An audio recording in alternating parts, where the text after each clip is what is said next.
না, আমরা আমাদের জায়গা থেকে এটাকে মতানৈক্য মনে করি না। আর হচ্ছে হাসনাতের যেই লেখাটা ছিল এটার সাথে কিন্তু আমার হচ্ছে কিছু পারসেপশানে রিসিভ করার ক্ষেত্রে দ্বিমত ছিল। তার পুরো বক্তব্যের সাথে মানে বক্তব্য লাইনগুলোর সাথে কিন্তু কোথাও দ্বিমত ছিল না।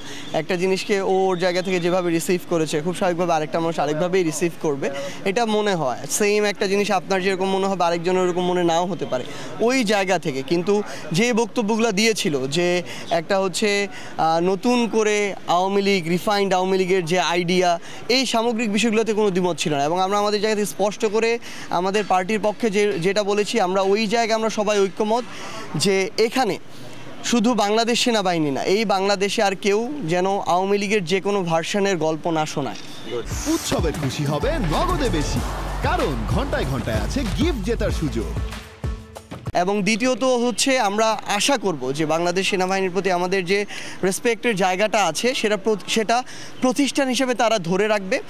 বাংলাদেশের অভ্যন্তরীণ যে রাজনীতি, এই রাজনীতিতে তাদের যে আমরা কখনোই তাদের কোনো হস্তক্ষেপ প্রত্যাশা করব না, বরং তারা প্রতিষ্ঠান হিসেবে দেশের প্রতি তাদের যে দায়বদ্ধতা, তাদের যে কাজ, সেটা তারা ঠিকমতো পালন করে যাবে, এটাই আমাদের প্রত্যাশা। না, এটা তো আমরা আমাদের জায়গা থেকে স্পষ্ট করে বলেছি। হাসনাত তার পোস্টে বলেছে, আমিও আমার পোস্টে সেম কথাই বলেছি, এই কথাগুলো এসেছে।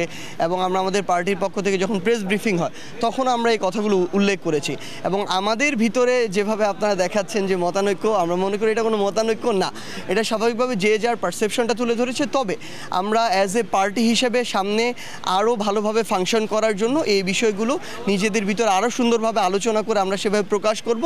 এবং আমরা মনে করি যে আমাদের যে ছোটোখাটো কিছু সীমাবদ্ধতা আমাদের চোখে নিজেদেরও পড়ছে, আপনারাও ধরিয়ে দিচ্ছেন, আমরা খুব দ্রুত সময়ের মধ্যে সেগুলোকে ওভারকাম করে সামনের দিকে এগিয়ে যাব। না, এটা তো অবশ্যই এখন এটা একটা একদম ব্যাধির মতো হয়ে যাচ্ছে এই গুজবটা। এবং যে যার মতো করে ফেক আইডি দিয়ে, ফেক পেজ দিয়ে মন মতো আর কি প্রত্যেক দিন তারা খুনি শেখ হাসিনাকে বাংলাদেশে নিয়ে আসছে, আবার প্রত্যেক দিন পালাওয়ের স্লোগান দিচ্ছে। তো আমরা আমাদের জায়গা থেকে মনে করি কি, এটা যেমন আমাদের অবশ্যই এখানে সেল করতে হবে, বাংলাদেশে এখন অন্তর্বর্তীকালীন সরকার কিংবা সামনে যে নির্বাচিত সরকার আসবে তাদেরও এরকম অ্যান্টি প্রোপাগান্ডা সেল করা উচিত, কারণ এটা মানুষকে বিভ্রান্ত করে, জনমতকে বিভ্রান্ত করে। এবং আরেকটা গুরুত্বপূর্ণ বিষয় হচ্ছে জনগণকে এই বিষয়ে সচেতন হতে হবে। একটা জিনিস আমি দেখলাম আর ওইটাই সত্য বলে বিশ্বাস করে নিলাম, এটা কোনোদিন হতে পারে না বা হওয়া উচিত না।